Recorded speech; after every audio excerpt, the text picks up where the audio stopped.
Good afternoon, everybody, and to my YouTube subscribers who have been with me for a while, welcome back to my channel. To all the new ones, welcome to my channel. Today I'm doing a two-product review, and for the one of them I'm actually going to show you the setup on how to do it because some of the diagrams in the user manual are actually labeled incorrectly. So let's get started. We're going to start with what comes in the box for the professional condenser mic and sound card. This is the box right here. I've already unpacked everything. It's the professional condenser mic, as I said. And the sound card is the V8 sound card, which is right here. It's nice and compact. I like it. Sound quality is great on it. We're gonna go over setup now, though. But first, as I said, I'm gonna go through what comes in the package. One thing you get is an extra, like a filter. This prevents any pop noises when you say words that begin with the letter P. Okay, I'm gonna put that down over here so we. Next, along with that box, it comes with two of these cables. These are used for streaming on your phone. I'll get to that in a little bit. The next cable that comes with it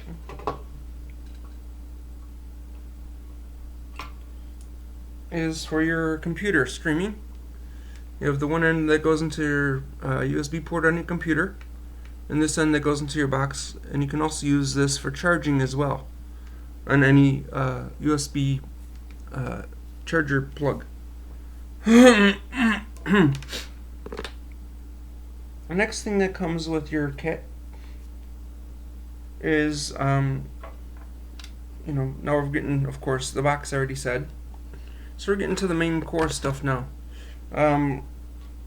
You'll have a bracket that looks like this. Do not remove this pin all the way out, but just enough so you can loosen the part in here. You want to have this part facing up when you put the bracket on your surface.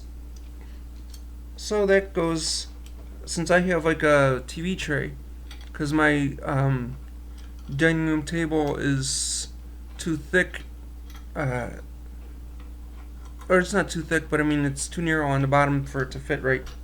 So I'm using this TV tray type thing, and I'm just clamping it onto my surface. Make sure it's nice and snug so it doesn't move. Let me see if I can tilt my camera down here. And move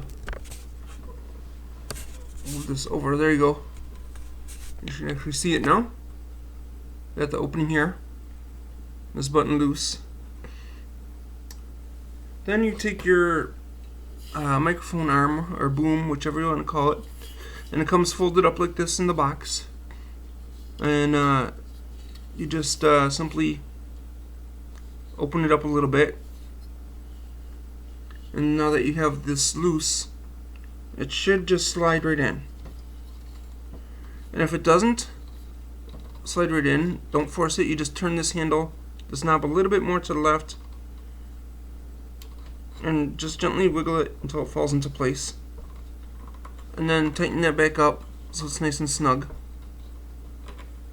Don't over snug it, because then you'll strip the screw in there, and you want it to be able to turn in case you need to move your microphone around, but you don't want the actual bracket to move. That's why you make sure that's nice and snug. Now you loosen this little knob up here, and that allows this to move. Then you can just re-snug it. And when this comes in the box, I'm going to tilt my camera up now a little bit so you can see more. Okay. Right about there. You can still see my thing. When this comes in the box, there is a black little knob in there that is supposed to go on this part here. Now you can either just loosen this to make this part be completely straight and screw this on, or you can unscrew this, but it's kind of hard to do so when it's in there. So I'm just gonna screw it on, and then I'll show you what I'm talking about, that piece in there, if I can get it to come out right.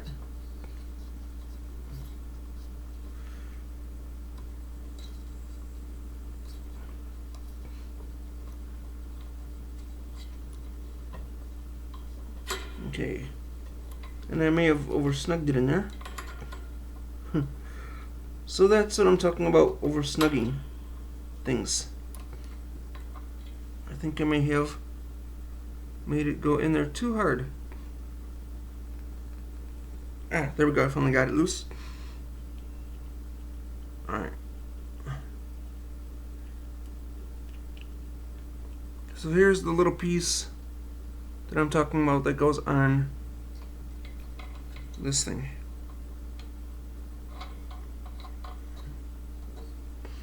And that's why you don't want to over snug things, because when you take this apart, this is actually supposed to be on the little black thing is supposed to actually be on the boom, and this is just supposed to lightly screw on. Now you can tilt this however you want it, but because my boom is set up this way, my arm, I'm putting my holder for my microphone like this. Now you can either do this a couple ways. When I'm setting up my microphone here, this is the condenser mic, I like to leave the cover off the top of it, and I like to leave it unplugged.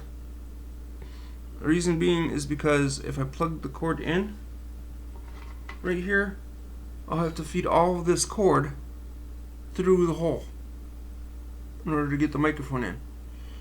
It's a lot easier if you just leave the filter cover off and the wire unplugged, because then you can just slide the microphone into the holder, and I leave it 1/3 of an inch underneath this gold ring at first, so that way it stays good, and I can put the filter on. And then I put the filter on. Now when you get the filter and stuff, it's not going to slide on as easy as mine just did until you've done it a couple times. And same thing with the microphone holder, it's not going to let the mic slide in as easy as mine did until you've done it a couple times, because it's going to be real snug and brand new. So you may have to kind of force it in there a little bit. So don't be afraid to shove it if it's not going in, but don't shove it too hard. Okay, now that you got that set, you can loosen this bolt again, tilt your microphone over, I snug it back up to keep it still, and now I'm going to bring this toward the camera, and as you can see, there are 3 pins, and if I tilt my microphone like this a little bit, let's see if I can show you. I'm going to take it out of the holder and show you. There is a little slit here that is for where the microphone goes, the cord goes in.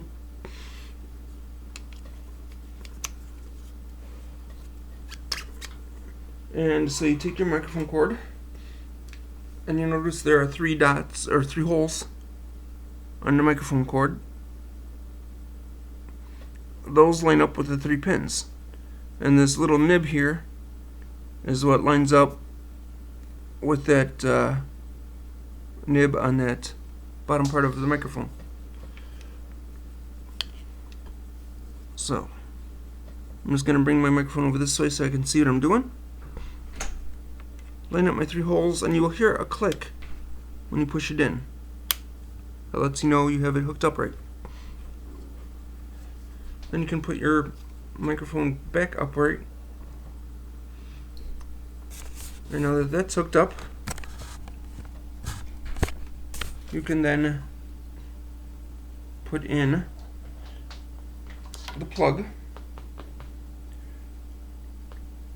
into your box. Now this is for a dynamic microphone right here, so you do not want to plug it there. You want to plug it into the one right next to it that has the microphone symbol. In the manual, the diagram shows the word condenser mic on the box, but it does not have that word on there. It just has a little microphone symbol. So just, let you know, be aware that that diagram is wrong, but that is where the condenser mic goes. Even though it says condenser mic, it's just labeling it to let you know that that's what that hole is. It doesn't mean that that's what it's going to say on the box. Same thing for the USB port right there. USB means that that is for your computer streaming or computer accompaniment for when you are using your phone to stream. So since I might be using computer accompaniment, that's when I take this one, plug that into my USB port of my computer so that I can have computer accompaniment if I choose to do so.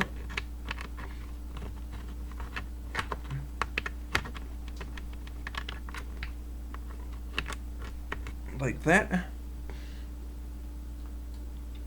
And that goes into the slot that says USB. Like I said, it does not say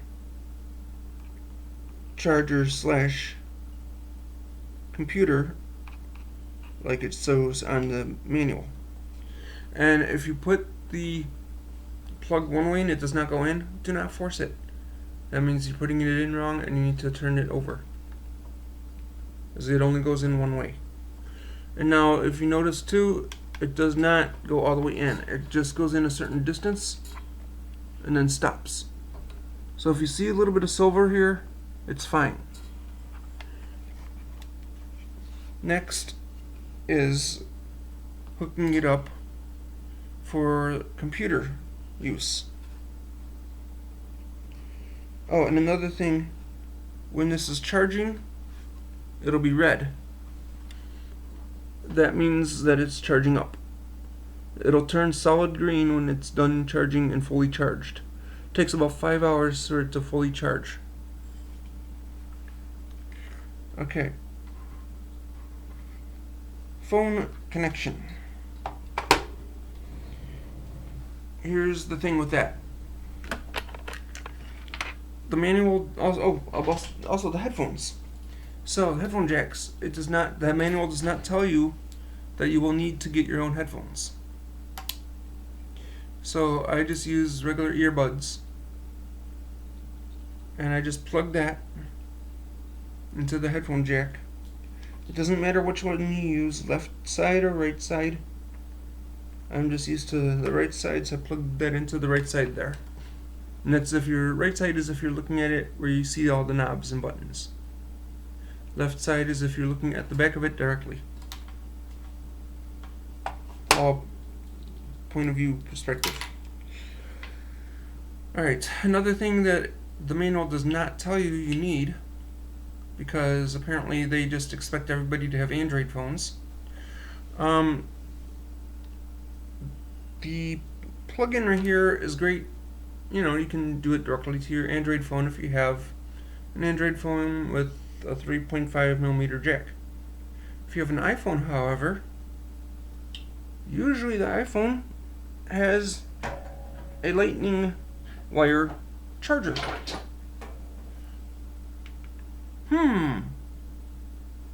If you have headphones for this, it would be the same type of of plug, because the headphones go through the lightning charger port, which causes a problem. So I went to Walmart, asked them, do you have a charger headphone splitter for iPhone? And he looks at me and goes, charger headphone splitter? I'm like, yeah. And he's like, well, we have a headphone jack that turns your charging port into a headphone jack. I'm like, okay. So I looked at it to see if maybe that was the one I needed, and it wasn't. And I'm like, well, why don't they? I'm like, don't they make a headphone and power splitter? You know, where you could charge it up and listen to your headphones at the same time? And he's like, I don't think Apple makes those. Well, I went to Amazon.com, and for $13.98, I got this. It's a 3-in-1 headphone and power port splitter. So you got two types of headphone jacks. One for your headphones that you get with your iPhone, and one for a 3.5mm headphones. And then you have a port over here for your charger. So apparently the guy at Walmart did not know what he was talking about. So in order to stream to an Apple iPhone, you're going to need this type of splitter. Or just a regular headphone splitter if you don't want to worry about charging it up. But I prefer to have my phone charging, because that way it won't die. So I'm going to plug my headphone splitter, the power cord, into there to show you that it actually does charge up the phone.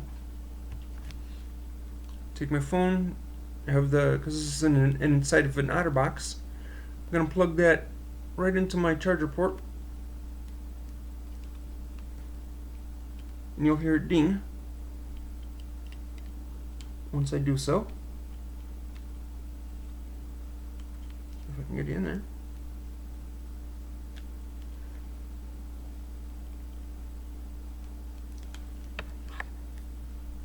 Oh, okay, I had the silent mode on. Let me turn that off and do it again for you. Sorry about that. This time you will hear the ding when I plug it in.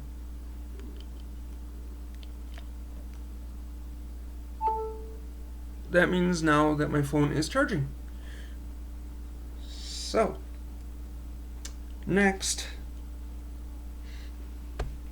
to connect the sound card to the phone, you'll take that little 3.5mm plug that has the little USB plug thing, mini USB or C plug, whatever you want to call it, and you will connect it to, I'm going to unplug it from the computer for now.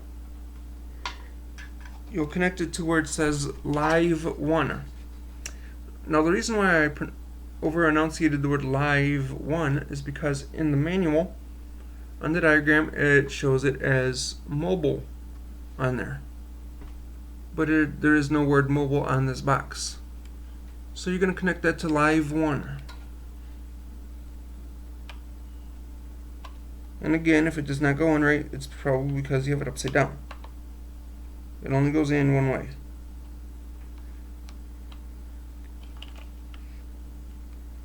So you have to kind of look at how it is and make sure it's lined up the right way. There we go. And again, it does not go all the way in. It just goes in enough for it to make contact. Okay, I'm pretty sure I got this plugged in right. Yep. Okay. Yep, even if you see a little bit of metal sticking out, it just means it's far enough in and it made a connection. Now, I'm going to take my phone, which is charging up here, and I'm going to connect the 3.5 millimeter jack, the plug, into that 3.5 millimeter jack right next to the charging port. Like so. Now this is for an iPhone only, so, but for Android users, you will have to go into your settings and go into Bluetooth and activate your card through Bluetooth. So I don't know how your guys' settings is set up for Android, but for iPhone, you find your little settings icon and you tap settings. Then you tap Bluetooth and make sure your Bluetooth is on. And when you power on your box, it'll say V8. So you hold my box, I have to hold the button in for a few seconds to make it turn on, and it turns multiple colors and flashes. To initiate Bluetooth, you'll have to tap it once. That puts it into pairing mode. There's the power button on here. It's blinking. You tap that button once, so it says BT right underneath the button. You're tapping it once, that puts it into Bluetooth mode. You want to have your headphones in, so you know that it's going into Bluetooth mode. Okay, my headphones got tingled up. Hold on a second while I untingle them. And okay.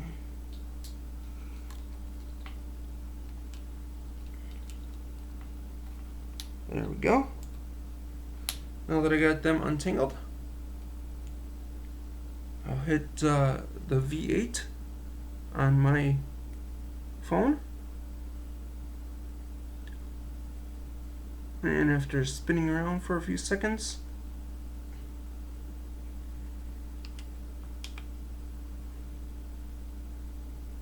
it says connected because I've tapped the Bluetooth button on my box, which means now I should be ready to stream to my phone. So there's the setup, and I'm going to end this video and continue the video on my phone.